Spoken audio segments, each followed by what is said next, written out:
Penguin Random House Audio presents The Prophet of the Andes, An Unlikely Journey to the Promised Land by Graciela Mochkofsky, translated by Lisa Dillman, read for you by Alma Cuervo. To Gabriel and Ismael, in whom I place my faith. Thou hast showed thy people hard things. Thou hast made us to drink the wine of astonishment. Psalms chapter 60, verse 3. Author's note.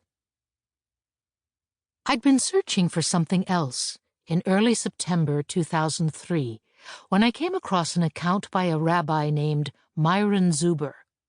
The title caught my attention: Converting Inca Indians in Peru. It purported to tell the story of an indigenous Peruvian, Segundo Villanueva, a good Catholic, who, moved by a passage in the Bible, had renounced the ancestral faith to embrace what he saw as the one true religion, Judaism.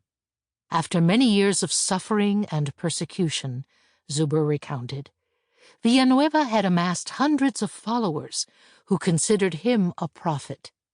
They all converted to Judaism and migrated to Israel.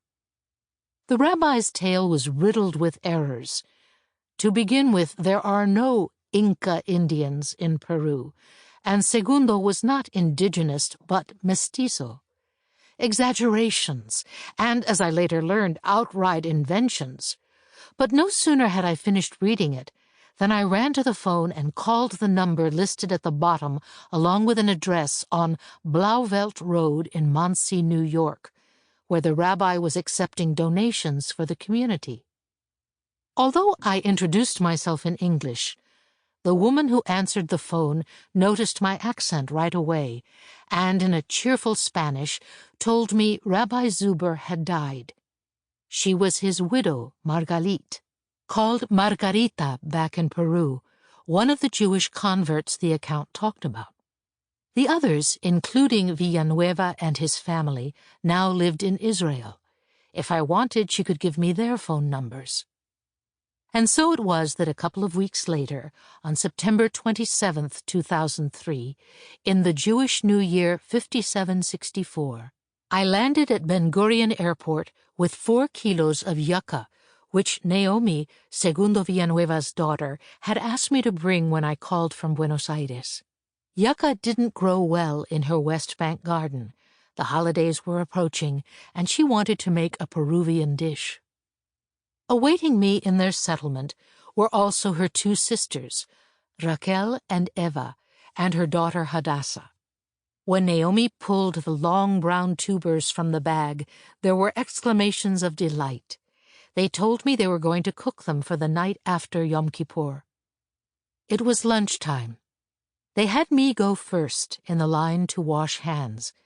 I turned on the tap and did so without thinking. Behind me, I sensed contained laughter, shock. It took a minute for me to realize I'd misinterpreted as a matter of hygiene what was in fact a religious ritual.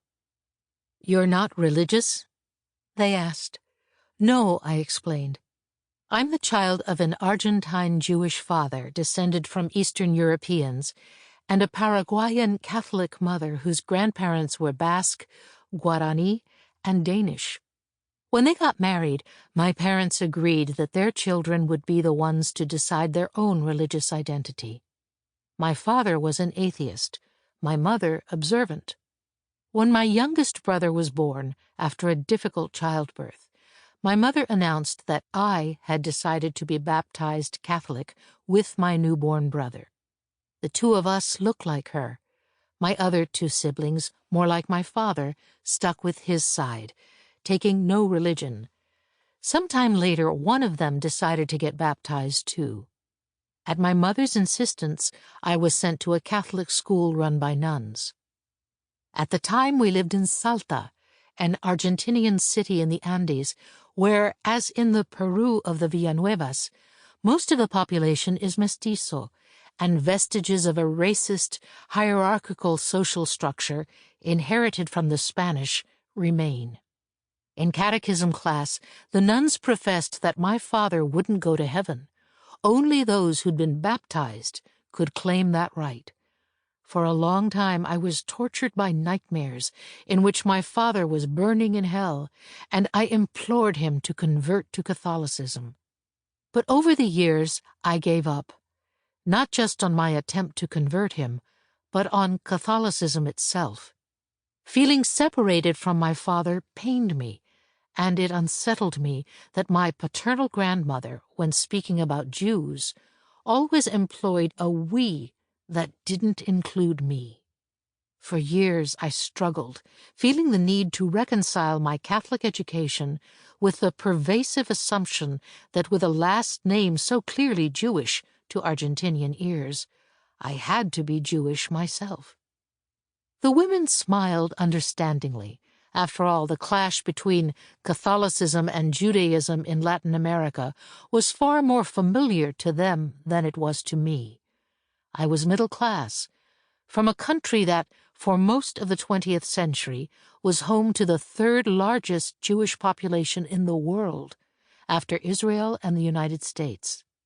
The Villanueva women, on the other hand, had been poor, mestizas, in a classist and deeply Catholic country, where Jews made up less than 0.01% of the population.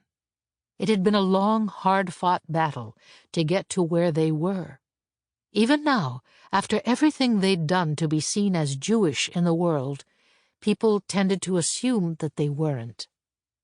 They taught me how to wash my hands, pouring water from the pitcher over one hand first, then the other, and then over the first again. Over the following years, I learned as much as I could about rituals and the Jewish Bible. I took Hebrew classes so I could understand their language, a Spanish sprinkled with Hebrew words and expressions.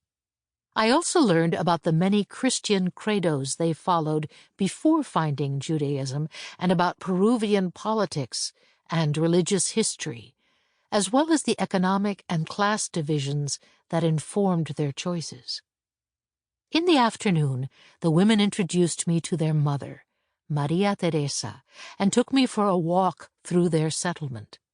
During the first days I spent with them, they kept me apart from the men in the family. Segundo was not there, and I didn't get to see him until 2 years later. On that first trip in Jerusalem, I met his son, Josué, who became a central source for this book. Although I had met the women first, they soon decided to step back. The men would tell the story. Over the next 15 years, the story of Segundo Villanueva and his community would take me time and again to the mountains and cities of Peru, to Colombia, to Israel, and to the West Bank settlements. It is a story that I often thought I'd understood, and then realized I had misunderstood. A story that seemed to have one ending and then turned out to have another. A story that nearly 2 decades later I still find incredible. Part 1. The clouds hang heavy over the Peruvian Andes. Nothing moves, except the tenuous white tremble blanketing the mountain. An hour goes by, then another. Suddenly, from out of the clouds, comes a figure, half poncho, 1/3 hat. Beneath the red vicuña wool poncho hang the hems of her skirts. Beneath them are thick black tights and the 2 muddy crusts that envelop her shoes. The woman's tall, wide-brimmed hat makes her look smaller. Her back is bowed under an invisible weight. Her eyes are hidden in a mass of wrinkles, and her mouth curves into something that might be a smile or a grimace.